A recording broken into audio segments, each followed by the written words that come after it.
இல்லாத ஒண்ணு இருக்கிற மாதிரி நம்ப வைக்கப்பட்ட ஒரு பெரிய போய் தான் கடவுள்னு சொல்லி முடிக்கிறேன்.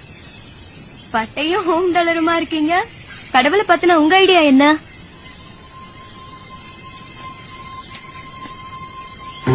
கடவுள் பத்தி ஒவ்வொருத்தருக்கும் ஒவ்வொரு புரிதல் இருக்கும். என்னோட புரிதல்ல இருந்து வேணா ஒண்ணு சொல்றேன், உங்களுக்கு புரியுதான்னு பாருங்க. நாமெல்லாம் மிருகமா இருந்தப்போ உணவும் இனப்பெருக்கவும் மட்டுமே தேவையா இருந்துச்சு. அதுல கொஞ்சம் மிருகங்க சிந்திக்க ஆரம்பிச்சிருச்சு. அப்படிப்பட்ட மிருகங்களுக்கு மனுஷங்கன்னு பின்னால பேர் வச்சுக்கிட்டாங்க.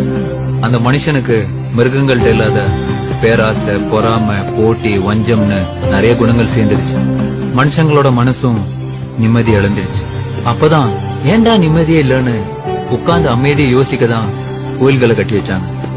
உட்கார்ந்து ஒழுக்கமா யோசிச்சவங்க நிம்மதியை கெடுத்த தேவையில்லாத குணங்களை உதுத்து விட்டுட்டு கடவுள் நிலையை அடைஞ்சாங்க. அந்த கடவுள் நிலையை அடைஞ்சவங்க கொடுத்துட்டு போன சிலபஸ் தான் திருமந்திரம், திருக்குறள், பகவத்கீதா, குர்ஆன், தம்மபதம், பைபிள்னு எல்லாம். அந்த சிலபஸ உண்மையா புரிஞ்சுட்டவங்க கடவுளோட மனநிலையை அடைய முடிஞ்சது.